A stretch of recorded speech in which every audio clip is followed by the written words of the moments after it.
ایمان بھی آ جائے, ہماری سہالہ بھی نصیب ہو جائیں, اچھی بہتر خوبصورت حسین کاملہ زندگی کے لیے بھی ایک اور چیز بھی چاہیے, وہ ان دو سے بھی زیادہ ضروری ہے. وہ نہ ہو تو پھر کیا ہے کہ یہ بھی برباد کر دیتے ہیں انسان کو. وہ بہت ضروری چیز ہے. یہاں بندہ مار کھا جاتا ہے اس تیسری چیز پر.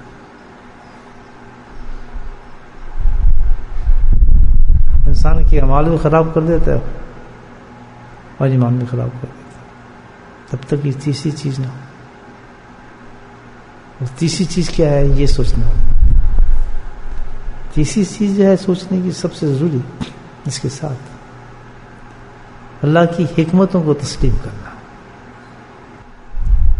یار میں نماز بھی پڑھتا ہوں, روزے بھی رکھتا ہوں, یہ میرے ساتھ یہ کیوں ہو رہا ہے؟ ابھی کام شروع ہو گیا ہوتا ہے. ایمان امال سارے نے کام کیا یہاں گیا نا. وہ تیسری چیز ضروری ہے اس کے لیے. جب تک وہ تیسری چیز نہیں آئے گی نا, یہ دونوں بھی فیل ہو جائیں گے. یاد رکھو. اب صوفی حضرات نے غور کر لیا, اگر وہ چیز پیدا نہیں کریں گے تو یہ دو بھی گئے. کیوں بھیا؟ ہمیں تو بتایا تھا مولانا صاحب نے, پیر صاحب نے کہ آپ ایسے کر لیں گے تو نماز شروع کریں گے تو یہ ہو جائے گی تو فلاں ہو جائے گی. اب اس کو سمجھ نہیں آ رہا کہ بھائی بعض تو کہتے ہیں جی پہلے اچھے تھے اب تو زیادہ کام خراب ہو رہا ہے. اچھے خاصے یار پہلے ذکر نہیں کرتے تھے, حضرت صاحب نے پکڑ لیا کس کام پہ. ہم کہ چلو زندگی بدلے گی, کوئی دکان چلے گی, گھر میں ماشاء اللہ لڑائی شڑائی بند ہوگی اور کوئی کاروبار اور ٹھپ ہونا شروع ہو گیا. تو یہ چیز بس یہ ہے معاملہ, تھوڑا سا سمجھ آ جانا یہ بات. جب تک تیسری چیز نہیں پیدا ہوگی اسی پہ انسان ختم ہو جاتا ہے. یہ تو بہت دیکھو برباد ہو جاتے ہیں, پیچھے چلے جاتے ہیں. کافی سالگین ہمارے دوست احباب بھی اس لیے چلے جاتے ہیں. وہ بیچارے آتے ہیں ذکر شکر کرتے ہیں, جب وہ پرابلم ختم ہی نہیں ہونے کے, چھوڑو جی کیا فائدہ ذکر میں جانے کا, ذکر ہوئے گا تو ہم اس اکثر پلیٹ فارم سے پیچھے ہوتے چلے جاتے ہیں. حالانکہ یہ بات نہیں ہے, زندگی بہترین ہے. وہ زندگی کو سمجھ نہیں رہا کہ پکڑ کمپیئر, کیونکہ یہ ایمان جو ہے یہ انویزیبل آپ کو خوشی دیتا ہے. یاد میں کہہ رہا ہوں نا, ایمان کے بعد زندگی میں خوشیاں آ جاتی ہیں. وہ کون سی خوشی ہیں؟ انویزیبل, جو نہ نظر آنے والی خوشیاں ہیں.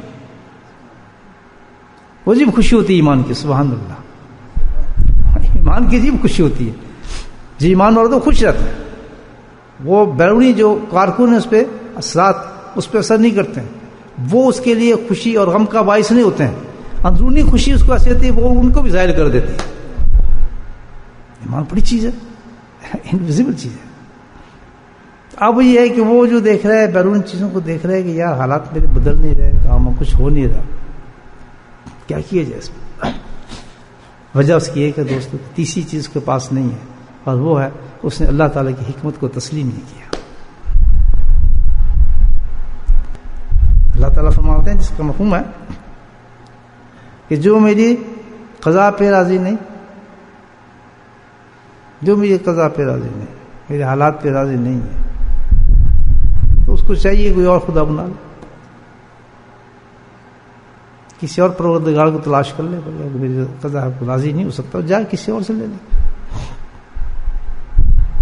جو کچھ ہوگا بندے کا کام ہے بندگی اس کو تسلیم کرنا اور خوشی سے تسلیم کرنا, تب ایمان کی خوشی آئے گی. اس پہ کیوں اور کیا اور کب, کیوں میں کیوں بیمار ہوا, یا یہ ہمارے ساتھ ہی کیوں ایسا کام لگا ہے, یا ہمارے کام ہی کیوں رکے ہوئے, یا ہم ہی پریشانی میں آنا تھا, ہمارے ساتھ ہی مصیبت ہونی تھی. اچھا کہا یار ہمارا رمضان جا رہا تھا, ہم ہی بیمار ہونا تھا, دیکھو اتنا گناہ گار آدمی یار, اس کے تو سب کام چل رہے ہیں, ہم نے نماز شروع کی تو ہماری بھی مصیبت آنی تھی. یہ تغیر پیدا کر دیا اس نے اللہ کے سامنے. اس نے ایک ایسا استخاصہ, ایسا مقدمہ پیش کر دیا کہ اللہ تو یہ کیوں کر رہا ہے.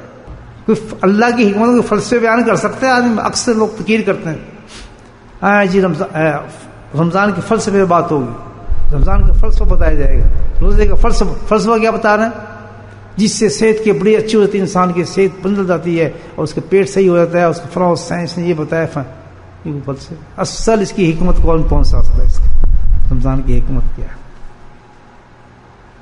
تو یہ سارا حکمت میں مبنی ہے. اور یہ کیوں حکمت میں مبنی ہے؟ یہ رمضان ہمارے لیے ہے، اس سے ہمارا تعلق ہے. اس لیے مبنی ہے کہ اللہ تعالیٰ 30 دن ہمیں یہ پریکٹس کرا رہے ہیں روزہ رکھا کے کہ تو اس عمل پہ یقین کر لے کہ اللہ کی حکمت بھی ہوتی ہے. یہ ہے اس کا مسئلہ کہ دو تو تمہیں رکھ کے ساری زندگی گزار رہے ہو. اللہ تعالیٰ کہتا ہے ایمان تیرے پاس ہے، ہمارے سالہ بھی ہے، لیکن ساری جو تو زندگی گزار ہے یہ لڑائی والی گزار رہا ہے. کیوں؟ کب کی زندگی گزار رہا ہے؟ کیا ہے؟ کیوں ہے؟ تو اپنے رب کے ساتھ جھگڑے کرتا رہتا ہے ہر وقت. تو اسی لیے ہم نے رمضان دیا ہے کہ جب تو روزے میں جائے گا، روزے کو خوشی سے رکھے گا، اس پہ سب کام کرے گا، اس میں تو نہیں پوچھے گا کہ کیوں کب. چپ کر کے سحری کھا لے گا، چپ کر کے کھول دے گا، چپ کر کے حرام کو حلال سمجھے گا، حلال سب کرتا چلا جائے گا. جس طرح یہ تو کرتا چلا جا رہا ہے بتایا جا رہا ہے کہ باقی زندگی بھی ایسے ہی گزار. تو رمضان والی زندگی گزار کے جیسے تو ترو تازہ ہوتا ہے، با ایمان ہوتا ہے، ایسی جب تو اللہ کے پاس آئے گا ایسی زندگی گزار کے تو ایسے ہی آئے گا بالکل ایمان والا، جیسے رمضان سے آدمی نکلتا ہے. آپ کو پوچھا صبح کسی نے آج تک کسی مولانا سے مسئلہ پوچھا یہ صبح سحری کیوں کروں، شام کو افطار کیوں کروں، اس کو حلال کیوں کروں؟ اس کو کوئی نہیں پوچھا. بس سحری کا ٹائم دیکھتا ہے، کھایا افطار کیا دیکھا، رمضان بھاگے جا رہا ہے، ادھر جا رہا ہے ادھر جا رہا ہے، کرے جا رہے ہیں نہیں کرے جا رہے ہم لوگ. پوچھتے ہیں یہی تو بتانا اللہ نے. اسی طرح ساری زندگی کو گزارو، بیماری دے رہا ہوں، خوشی دے رہا ہوں، ہم دے رہا ہوں، یہ دے رہا ہوں، گاڑی کی ٹکر ہو گئی، فلاں ہو گیا، مکان گر گیا، پانی ٹوٹ گیا، نلکا آ گیا، کوئی سب اللہ کی رضا بھائی، اللہ کی حکمت نہیں. دعا سے منع نہیں کیا، یہاں تو شک کھلا ہے، دعا سے نہیں منع کیا. اس پہ یقین کرو کہ تو اللہ کی حکمت ہے، جو ہو رہا ٹھیک ہے، کیا کریں. اچھا یہ کیا بات اللہ تعالیٰ نے رمضان شروع کر کے سارے واقعات آ رہے ہیں حدیث میں، شیطانوں کو بند کر دیا. کس کو بند کیا؟ جو ہمارا پکا دوست یاد آتا ہے کبھی کبھی رمضان میں، دوست یاد آ ہی جاتے ہیں. یہ دوست تھا وہ بند ہو گیا ہمارا، نفس کو لگا دیے پیچھے، شیطان کو بند کر دیا. اب میں پوچھوں حکمت، اب میں پوچھوں اس کا لاجک، حکمت ہے لاجک، یہ کیوں ہے؟ نفس تو ہے، یہ شیطان کیوں ہے؟ یہ اللہ کی حکمت ہے. اس حکمت کا راز کھولیں، دیکھیں تھوڑا سا پردہ ہٹاتے ہیں اس پر سے، پتہ لگے گا آپ. شیطان کو اللہ نے قید کر دیا. اس پہ سارے جو شیطان تھے، بڑے شیطان بھی تھے، چھوٹے بھی تھے، بدماش بڑے بڑے اونچے، سب کو بند کیا اس نے. خبیث شیطان لاکڈ. اب کیا وہ شیطان جو بند کا نظارہ آپ دیکھ لیں. آج کل کوئی تکلیف ہو رہی ہے بھائی نماز پڑھنے میں؟ اتنی تکلیف آپ نہیں ہو رہی کہ آپ صبح سے لے کے شام تک بھوکے رہ رہے ہیں، پیاسے رہ رہے ہیں، کچھ نہیں کرتے. عام دنوں میں آپ عشاء کی نماز نہیں پڑھتے، میں عشاء کی نماز پڑھتا، اب 22 طرافوں کے لیے سے بھاگے جاتے ہیں جیسے کوئی وہاں خیرات بٹ رہی ہے، پلاٹ بٹ رہے ہیں، مسجدیں فل ہوتی ہیں. یہ کیا بات ہے؟ کوئی نماز نہیں چھوٹتی، ساری نمازوں میں آ رہے ہیں، قرآن سے چپٹے ہیں، ذکروں سے چپٹے ہوئے ہیں، نیک کاموں کی طرف جا رہے ہیں، حرام سے بھاگ رہے ہیں، کسی سے بات نہیں سنتے ہیں کسی کی، ہر چیز کو غلطی ہو رہی تو اس پہ احساس کر رہے ہیں. یہ کیا ہوا؟ چند دنوں میں دنیا ہی کو بدل گئی ایک چاند کے آتے. وجہ اس کی یہ ہے کہ سارا کام جو کراتا ہے کون کراتا ہے؟ ملعون شیطان کراتا ہے. یہ ساری چیزیں زندگی میں ہمارے کام جو ہمارے بگاڑتا ہے یہ کون ہے؟ شیطان ہے. نماز وہ نہیں پڑھنے دیتا، قرآن وہ نہیں پڑھنے دیتا، نیک کام وہ کرنے دیتا. اللہ تعالیٰ نے اس کو قید کر دیا، لاک. سمجھ آ رہی بات؟ جب وہ لاک ہو گیا تو ہم فری ہو گئے، نفس ہی رہ گیا نا. ایک نفس کو ٹھنڈا کر دیا بھوک کے ساتھ، ہم بالکل فری ہیں. ہم کام وہی کریں گے جو ہماری اصلیت ہے ایمان کی. سبحان اللہ بولے. کیسے ہو سکتا ہے کہ ہماری اصلیت آ گئی، ہے ہی کوئی نہیں ہمارا نگاہ نہیں کرنے والا، تو مزہ مجھے نمازوں میں ہی آئے گا. تہجد کیسی پڑھتے ہیں جیسے کہ ماشاءاللہ سے پانی. کتنے قرآن 15، کتنے 10، کتنا 15، چلتے پڑھتے قرآن. کہاں نماز پڑھنے؟ کہاں جی چھوٹے چھوٹے گناہ نہیں جی، یہ چھوڑا یہ کام. رمضان خراب ہوگا، خراب ہل ہی نہیں تھا کوئی آدمی. سوائے اللہ کی طرف بڑھے، سارے فرشتے بنے اس وقت. وجہ اس کی شیطان. اب یہاں لاجک سمجھیے آپ کو بات. اگلی بات سنیں. 30 دن کے بعد شیطان دوبارہ آ جائے گا. اب سوال کرتا ہے روزہ آپ سے کہ دیکھو بھائیو،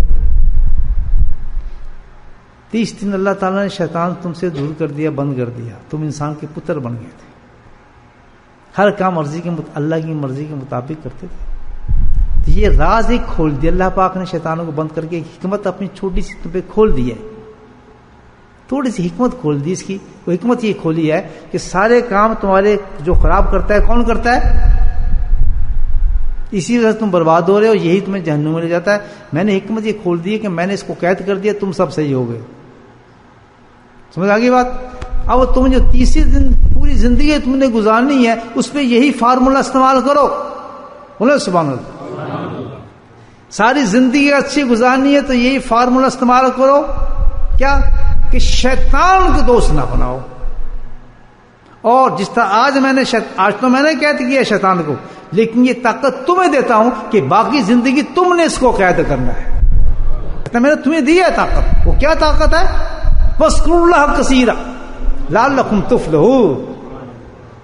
جب تک تم اللہ کا ذکر کرتے رہو گے شیطان تمہارے قریب نہیں آ سکتا، اس گھر میں نہیں آئے گا، اس جگہ پر نہیں آئے گا. بلکہ جہاں تم ذکر کرو گے دنیا ایسی بن جائے گی کہ آسمان والے اس کو سورج اور چاند کی طرح چمکتا دیکھیں گے. تمہاری حیت بدل جائے گی. جیسے آج رمضان کو دنیا دیکھ رہی ہے چمکتا نور، اس کی وجہ کیا ہے؟ تمہارے ایسے جا رہے ہیں، چمک رہے ہیں دنیا کے اندر کہ تم چمک رہے ہو آسمانوں کے لوگوں کے لیے. ساری آسمان کی مخلوق دیکھتی کہ یہ وہی لوگ ہیں جو ایک دن پہلے تھے، ان کے کیا حال ہوگا رمضان میں آتے. انسان کے اعمال جب ہوتے ہیں تو اتنی روشن ہو جاتا ہے. تو جس گھر میں ذکر ہوگا اس کا یہ معاملہ ہے، جس زمین پہ ذکر ہوگا اس کا یہ معاملہ ہے، جس اللہ کے بندے کے دل میں اللہ کا ذکر ہوگا تو اس کا کیا معاملہ ہوگا. وہاں شیطان کہاں، وہاں نافرمانی کہاں، وہاں گناہ کہاں. ہمیشہ جہاں گناہ ہوتے ہیں، جہاں بدماشی ہوتی ہیں، جہاں حرام کاری ہوتی ہیں، وہاں ہوتی ہیں جہاں اللہ کا ذکر نہیں ہوتا.